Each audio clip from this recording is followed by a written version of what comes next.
Jusqu'à 9h, Good Morning Business.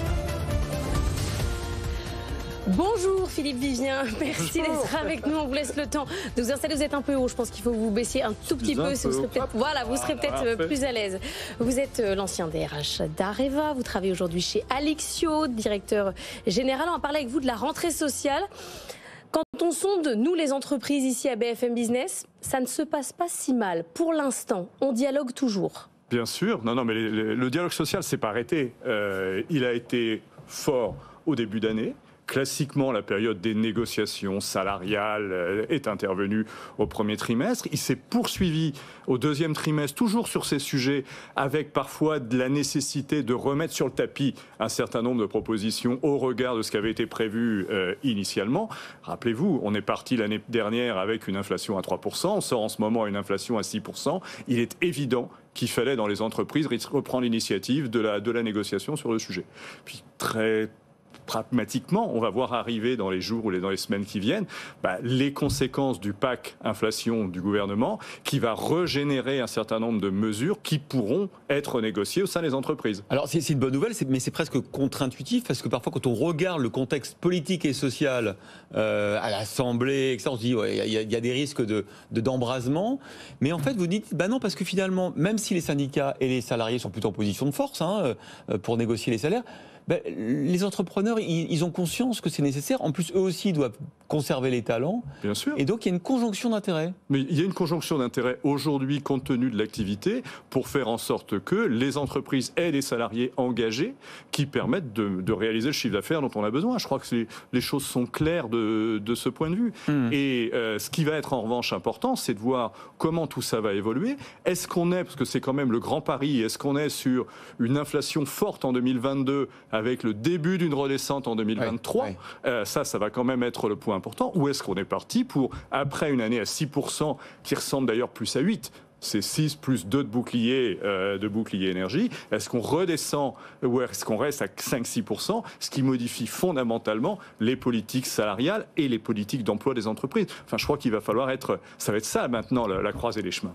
Alors, Valentin Grill nous disait tout à l'heure que pour l'instant, la politique ne rentre pas dans l'entreprise. Les débats restent à l'extérieur. C'est ça l'enjeu de la rentrée, c'est de savoir si on va s'écharper sur les mêmes sujets qu'à l'Assemblée ? La vraie question, c'est en quoi les décisions gouvernementales et le calendrier politique, on l'a vu, c'est chômage et c'est retraite.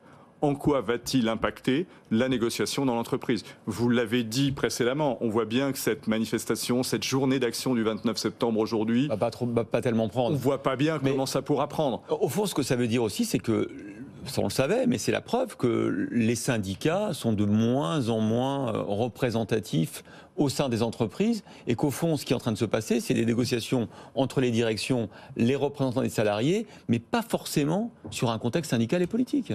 Les syndicats restent extrêmement présents dans l'entreprise. En revanche, la corrélation entre le discours national de l'organisation syndicale et la réalité du terrain de l'organisation syndicale peut être extrêmement différente. C'est une évidence et on le voit quotidiennement. Regardez le nombre d'accords qui sont signés. Regardez un point qui est passé relativement inaperçu. Alors que le gouvernement augmentait les pensions de retraite du régime de base de 4 points, les organisations syndicales et le patronat, dans le cadre de l'AGIRC et de Parcours, n'ont pas fait la même chose. N'ont pas fait la même chose. Et on dit stop. Et on dit stop avec un argument qui était un argument de ça ne fait pas du tout partie de nos processus. Et surtout, l'impact immédiat était de 4 milliards. 4 milliards sur des réserves de 73 milliards, c'est quand même pas rien. Donc, il y a c'est passé. On va voir au mois d'octobre, novembre. Ils n'ont pas voulu négocier, ni les syndicats, ni le patronat. Exactement, ni les uns, ni les autres. Et je crois qu'il y a ce découplage aujourd'hui qui est extrêmement important. Et c'est lui qui permet aux entreprises de se transformer. Parce qu'il ne faudrait pas non plus laisser croire que les entreprises ne peuvent pas se transformer en France à partir du moment où il y a un dialogue social qui n'est pas uniquement un dialogue syndical, mais un dialogue avec l'ensemble des salariés. On voit qu'on arrive à largement transformer les entreprises. Alors, transformer les entreprises, il va aussi y avoir des élections professionnelles à partir de l'année prochaine. 80% des entreprises vont devoir renouveler les membres du CSE. Absolument. Donc, dans les entreprises, justement, vous avez une représentation des salariés, syndicale ou pas, mais largement syndicale dans la majorité des entreprises de plus de 50 salariés.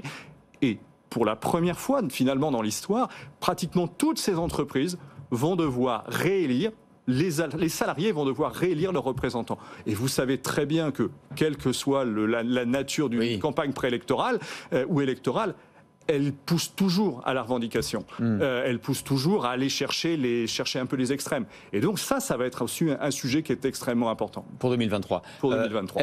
Vous évoquiez tout à l'heure l'inflation qui galope et on ne sait pas où ça va s'arrêter. Est-ce que ça veut dire qu'il faut négocier plusieurs fois? Est-ce que les NAO, c'est plus du tout approprié? Est-ce qu'il ne faut pas négocier 4 fois par an? Dans la grande distribution avec l'agriculteur, on saute tout à l'heure Christiane Lambert, c'est ce qui se passe. Ils négocient plusieurs fois dans l'année pour les prix. La question qui va se poser, elle est double. C'est est-ce qu'on négocie plusieurs fois dans l'année ou est-ce que l'application des mesures négociées une fois peut être répartie sur plusieurs périodes à l'intérieur de l'année. C'est la prime en plusieurs fois, quoi. C'est la prime en plusieurs fois, c'est l'augmentation en plusieurs fois. Moi, il y a quelques semaines, j'ai appelé quelques anciens grands DRH qui avaient connu dans les années 80-90 ce genre de situation. Clairement, les augmentations étaient distribuées à plusieurs reprises. Pour éviter justement de rouvrir à chaque fois les négociations. Exactement, pour éviter de rouvrir. Et on voit bien qu'il va falloir trouver un certain nombre de nouvelles modalités et de négociations et de mise en place des mesures qui va être important. Et il y a un point pour le moment qu'on n'a pas encore non plus beaucoup souligné, c'est dans le cadre de ces négociations, le gouvernement apporte à travers le paquet inflation, apporte pas mal de choses sur mobilité professionnelle, sur mon trajet quotidien, l'arbitrage entre le travail à la maison et le travail au bureau. Ça rentre dans les négos. On voit bien que pour la première fois... Surtout pour les nouveaux embauchés. Pour la première fois, ça va rentrer dans les négos. Et ça, c'est un élément extrêmement important. Et ça peut, si on le prend bien, ça peut aussi recréer de la régulation.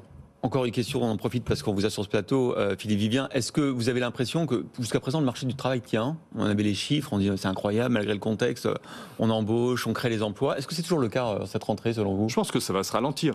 Je vous écoutais hier matin en parlant de la récession. Je pense que ça va se ralentir. On le sent, nous. On voit bien que les prévisions de recrutement sont plus faibles que ce qu'elles étaient. On voit bien que des entreprises se posent des questions sur ce que sera 2023. Ça, c'est tout à fait clair. Je pense que la construction par les entreprises des budgets 2023 va être extrêmement importante. Alors pour le moment, les décisions ne sont pas prises, on n'est même pas au mois de septembre, mais on voit bien que c'est une période où de nouveau, le calcul de ce qui sera l'anticipation l'année prochaine sera extrêmement compliqué.